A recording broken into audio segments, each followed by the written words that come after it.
My name's Martin, I'm 60 years old, and up until 2 months ago, I thought I'd done okay as a father. Not great, not perfect, but okay.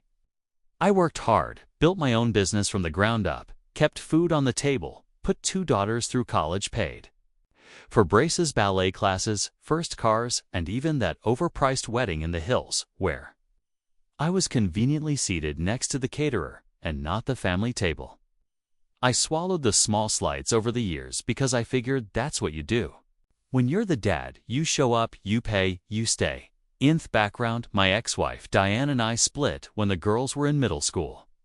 It wasn't dramatic, no cheating, no yelling, just 2 people who became strangers in the same house. I gave her the house, took a smaller condo close by to stay involved, never missed a school play, a dentist appointment, or a single weekend visitation.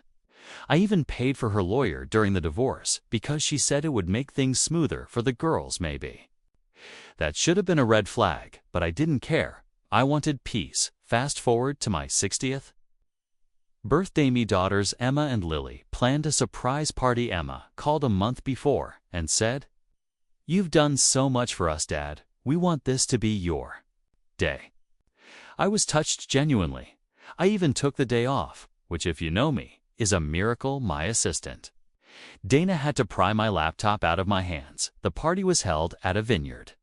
Beautiful, upscale, just the kind of place Diane used to beg me to take her to when we were married, back when I couldn't afford more than one night away without stressing over payroll. Now walking in, I saw white black cloths, a live jazz trio, and a crowd of about 50 people, my old co-workers, some friends from church, a few distant cousins, and Diane, which was unexpected, but fine. We'd stayed on vaguely polite terms.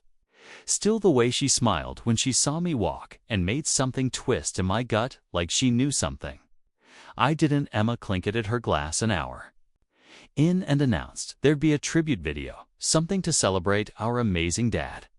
She said, her voice shaking just slightly, like she was nervous. I smiled at her, heartwarm. Thought back to the little girl who used to fall asleep in my armchair, drooling on my sleeves while I watched the news. The video started. Sweet enough baby pictures of me holding them in the hospital. One clip of me teaching them to ride bikes, running down the sidewalk in my worn-out sneakers. I felt myself start to tear up, and then the tone shifted. It was subtle. At first, the pictures slowed, replaced by video clips, some old home movies, others clearly recent recordings I hadn't seen before. Emma and Lee speaking directly into the camera. Mock serious expressions. Growing up with Dad was interesting, Lily said. Dramatically, he was always there. Physically, laughter, but emotionally, a cut to Diane sitting on what looked like Emma's patio. He was never a real father, she said with a sip of wine, just a wallet with Wi-Fi. More laughter, some polite, some genuine. Another clip played. The girls at brunch, champagne in hand. Emma raised her glass to cutting dead weight before it drags you down, Lily chimed in, and to finally having the courage to say what we really think. They laughed, so did some people in the roomy. Friend Pete, seated beside me, shifted uncomfortably. I stared at the screen, felt the blood drain from my face. Not because of what they said. I'd heard worse from clients in bad moods, but because it was them, my girls, and this wasn't a joke. I could feel it. This was their way of telling me they were done pretending, that everything I'd done over the years was transactional to them, meaningless, if not accompanied by their definition of emotional presence, which, judging by the closing montage, involved group therapy sessions and dad auteur days. The last shot of the video was a split screen, a photo of me alone in my office, hunched over blueprints beside one of them on a beach with Op Day, Diane and her new husband. The caption, "We chose peace." The lights came up, everyone clapped, even Diane, especially Diane. I didn't say a word, just stood, straightened my jacket, and walked out. Didn't look at anyone, didn't wave, didn't even take the slice of cake they had cut for me. Got in my car, drove back home, and sat on the edge of my bed for an hour. The silence was so loud it awed in my ears. Then I stood, opened my laptop, and started rewriting my will for the next few weeks. I kept my head down, focused on work, avoided calls from unknown numbers. Emma tried to text once a simple "Can we talk?" I deleted it. Lily emailed to say she was sorry if I took the roast the wrong way, that it's meant to be lighthearted. I didn't reply. Then this morning happened. I got to the office early, as usual.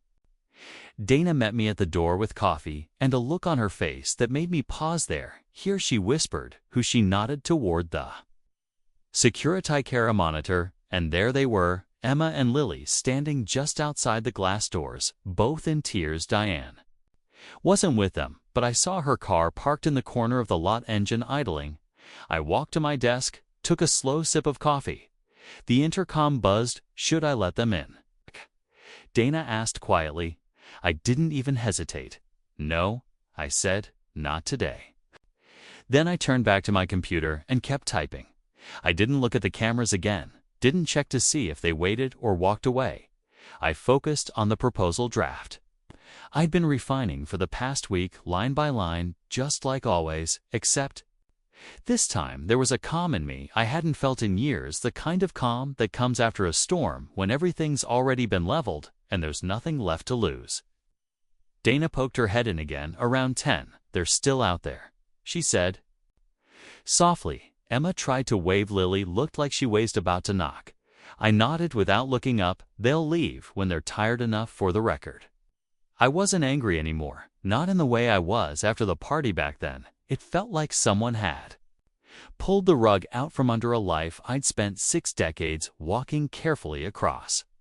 Now it was more like realizing the floor had always been cracked. I'd just been too busy patching it to notice. By lunch they were gone, their shadows disappeared from the parking lot, and Dana quietly let me know Diane's car had pulled out. To no note, no message, anything but silence, just the way they'd served it to me at the party. Let me backtrack a little, because context matters. After that night at the vineyard, I spent a few hours replaying everything, every birthday I remembered, every Christmas I planned, every late night I stayed up editing resumes or wiring tuition money without a word of thanks. I thought about the time Emma wrecked her car in college and I paid for the repairs in full, even after Diane told her not to bother calling me because I'd probably guilt trip her about it. You've thought about Lily's freshman year of high school when she broke down because a teacher said she wasn't leadership material, and I coached her every weekend for months, till she ended up student council president. And then I thought about that video, that smug smile on Diane's face, that champagne toast, that cruel little phrase, just a wallet with Wi-Fi. So yeah, I rewrote my will originally. I had them both as equal beneficiaries, half of everything, no questions asked. Now, that's not how the document reads anymore. The house going to my godson Marcus, the one who called me on my birthday, and actually came by with a handwritten card. My business shares transferred into a charitable trust in my mother's name. I've already spoken to a board to manage it long after I'm gone. It'll provide grants for single fathers raising kids on their own. My savings divided among a few causes I care about: cancer research, veterans, mental health programs, the local scholarship fund for underprivileged kids who age out of foster care. You know, people who will never call someone a wallet with Wi-Fi. As for Emma and Lily, they're listed, of course they are. They each get one item: a framed photo of the family trip to Yellowstone, the last vacation where I remember us all laughing for real. I was holding their hands. They were still young before resentment found its voice, before Diane whispered just enough poison to let it sink into the cracks. I included a letter with each photo, not out of pettiness, just clarity. Emma's reads: you once told me I was your hero. I believed you. I hope one day you remember why you said it. Lily reads: all I ever wanted was for you to feel safe and loved. I wish I'd known how much pain you carried in silence.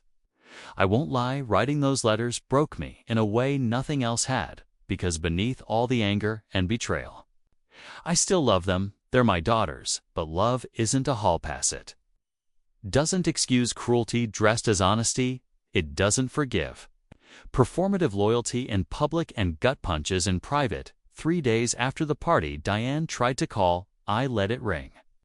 Out she left a voicemail, Martin. I didn't know they'd take it that far. I thought it would be funnier. You know how the girls are. They meant well. They just got carried away. I'm sorry. They're sorry. Please call me back. I didn't. Not because I wanted her to hurt, but because I finally understood something. Boundaries aren't walls you build to keep others out, their fences you build to keep yourself in, safe, protected, respected. I've spent 60 years building and rebuilding everyone else's expectations of me, employee, provider, father, peacemaker, problem solver, but no one ever asked who I was when I wasn't being useful. Well, now they know. 2 weeks ago, I hired a new junior architect. Her name's Naomi. Brilliant, fresh out of grad school, she reminds me of Emma in a way. Ambitious, sharp, speaks her mind. I found myself mentoring her without even thinking. Told her once, don't ever let someone define your worth by what you give them if they can't see your value. When you're quiet, they don't deserve your voice. When you're loud. She wrote that down last Friday. Dana brought in a birthday cake, just her and a few team members. Nothing big, but the candles were lit and the smiles were real. They sang, and for the first time in a long while, I let the song finish before blowing them out. I even made a wish, though I won't say what it was. Some things are better left between a man and the silence he's earned. This morning, as I watched Emma and Lily walk away from my office, their shoulders slumped, their makeup streaked, I felt still not vindicated, not triumphant, just done, like a man who's finally laid down a burden he didn't realize he'd been carrying. And maybe, just maybe, I'll sleep better tonight than I have in years. But that's not where the story ends, because tomorrow they're coming back. I know they are.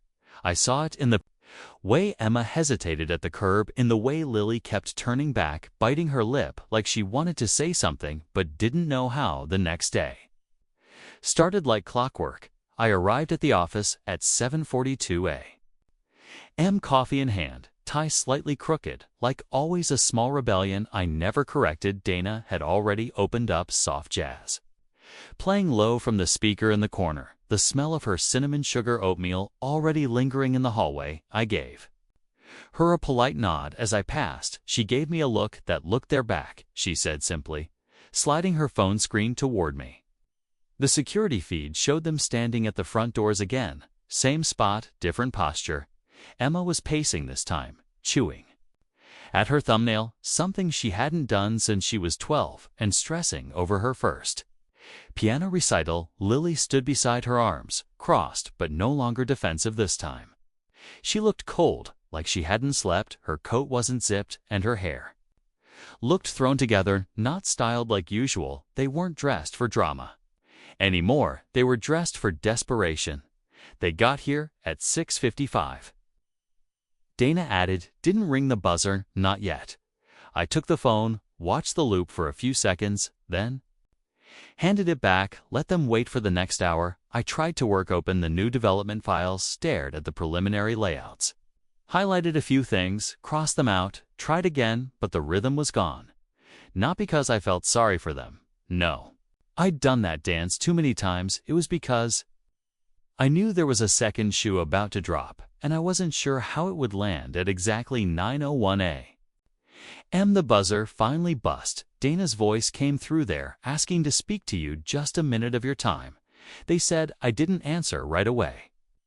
I stared out the window at the skyline I'd memorized over decades. Cranes against clouds, ambition etched in glass and steel. Funny how a man can understand cities better than people. Then I said, put them in conference room B, no refreshments. A few minutes later, I walked in. Emma stood as soon as the door opened. Lily didn't. Neither of them said anything at first. I took the chair at the end of the table, not because I wanted to intimidate them, but because I needed distance, emotional armor, I guess. Emma finally spoke. Dad, we're sorry. Her voice cracked on the word. I didn't flinch. I just waited. Lily swallowed hard and added, we didn't mean for it to go that way. The video, the jokes, it was stupid. I raised an eyebrow, and Diane, was she stupid to that? Hit harder than they expected. Emma dropped her gaze. Lily finally looked me in the eyes. Mom?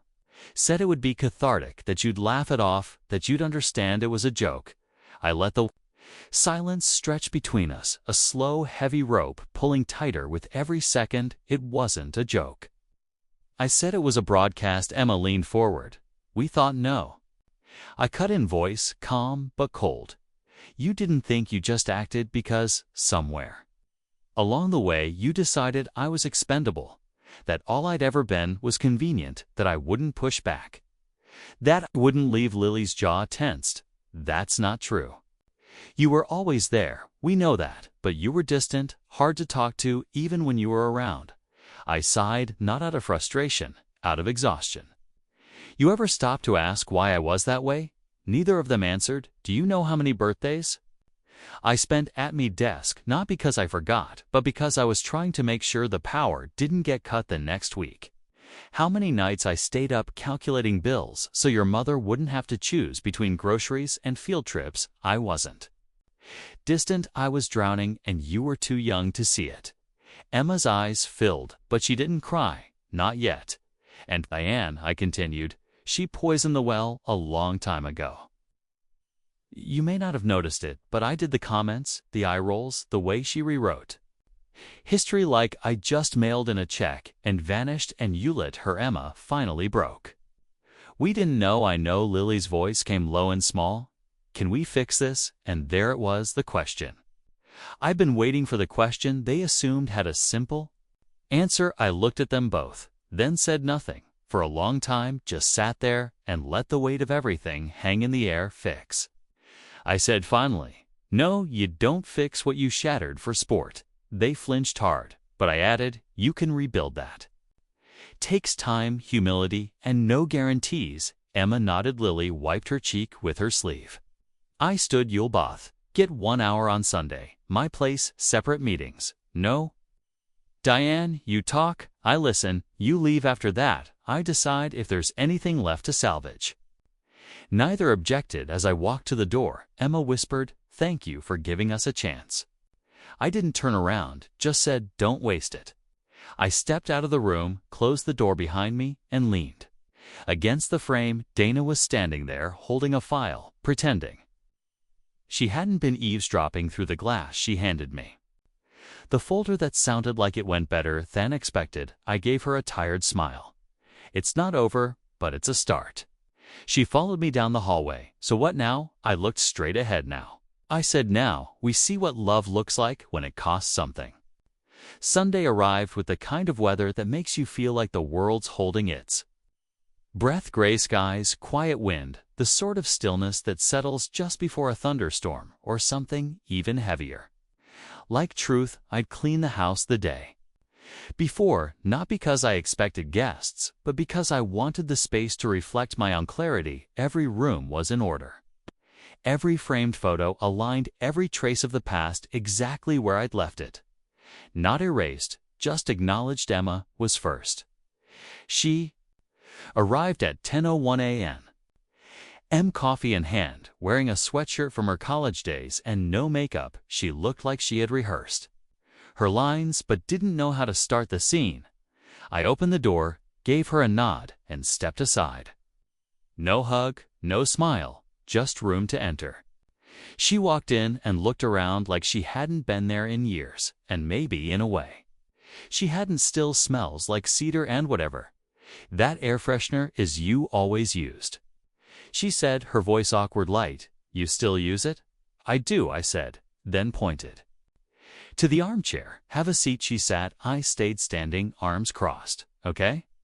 She said, exhaling slowly. I'm just going to say it all at once. No dodging. I nodded. I messed up. We messed up the video. I thought it was edgy, not cruel. I thought you'd laugh. And if you didn't, that you'd at least understand we were just letting stuff out. What stuff? She paused. The distance. Growing up, you were present. Yeah, but it felt like we had torn your attention, like you were tired of us. I was tired, I replied. Calmly tired from working 2 jobs for the first decade of your life.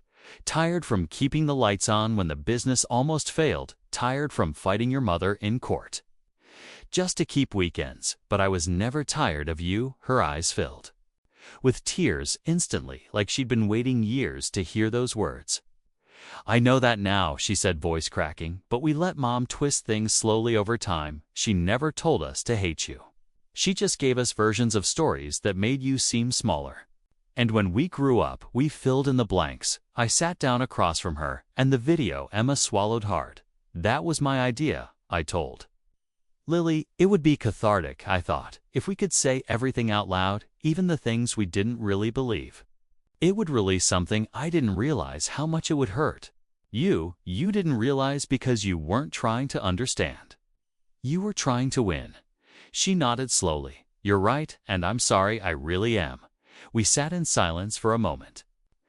Then I asked the question that had haunted me since that night. "Do you actually think I was just a wallet with Wi-Fi?" She flinched like I'd slapped her. "No, God, no. That line was Mom's. I didn't know she said that until the night of the party, Lillian C. I'd seen the night of the party, Lillian C. I were furious, but by then people were already laughing, and we didn't want to make a scene, so we stayed quiet. Like cowards, you could have pulled the plug," I said flatly. "Instead you toasted it." She looked down. "I know, and I'll regret that forever." Another silence. Finally, she reached into her pocket and pulled out a small velvet pouch. "I want you to have this back." I opened it. The watch, my father's. I'd given it to her when she got her first promotion. Told her it was passed down from one provider to another. She must have worn it once, maybe twice. It looked pristine. "I'm not worthy of it," she whispered. "Not yet." I looked at it for a long time, then placed it gently on the side table.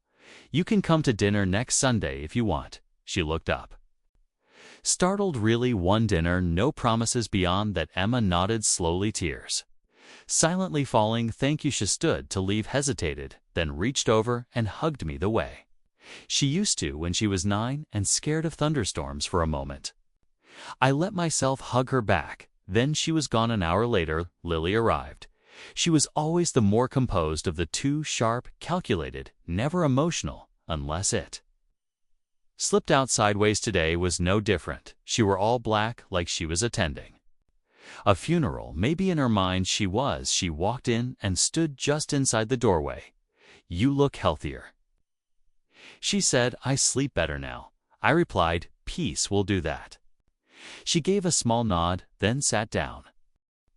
Without waiting for direction, "I came because I didn't want Emma to be the only one to apologize," she said, "and because I need to own what I said in that video." I said nothing. "I meant some of it," she continued.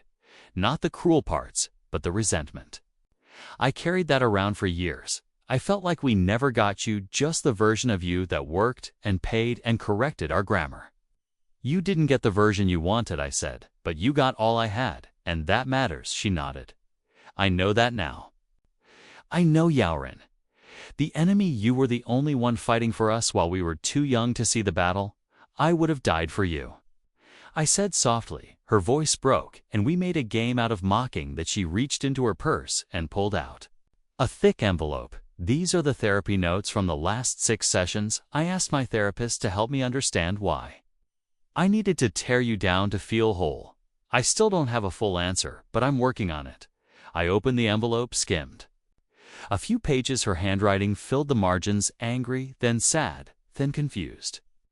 "You kept these?" I asked. "I needed you to see I'm not just sorry, I'm doing the work." Another long silence passed. "What do you want from me, Lily?" "I don't want the wool back," she said. "I don't want your house or the business or anything you think we're crawling back for. I just want dinner, one chance to prove that I'm not who I was that night." I considered it, then nodded. "Next Sunday, you and Emma, you bring nothing but yourselves." "I can do that." She stood. "Thank you for not shutting the door all the way." I gave a sad smile. "It was close." She nodded again. Left quiet as a whisper that night. I sat at the kitchen table. The house was still clean. The air freshener still filled the air. The watch Emma returned ticked softly on the side table like a heartbeat. I looked at the empty chairs across from me, then down at my plate, leftovers cold. I didn't mind for the first time in months. I didn't eat in silence. I played an old voicemail from when the girls were little, one-eyed, kept on an ancient recorder I never deleted. "Hi, Daddy, it's Emma and Lily. We love you so much. You're the bestest daddy ever, Mommy says. We can have pancakes when you get home. The recording ended with giggles. I smiled slowly and whispered to no one still here, girls. A week passed. Sunday came again. The doorbell rang. They were both there. No entourage, no Diane, no fake smiles. Just two daughters standing on my porch, clutching a store-bought pie. An awkward hope I let them in. Dinner was quiet at first, then awkward, then warm. We talked about movies, memories, even the weather at one point. Lily spilled gravy, and we laughed so hard I had to grab a paper towel mid-choke. We didn't fix everything. That night, wounds like these don't close in one sitting, but we started after they left. I walked into the den, placed the pie tin in the trash, and stood in front of the bookshelf, where the old family photo sat. I didn't move. It didn't replace it with a new one, but I did add something beside it. The watch ticking again, and just like that, I slept through the night. No anger, no grief.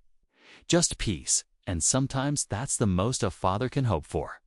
I would love to hear your thoughts in the comments below.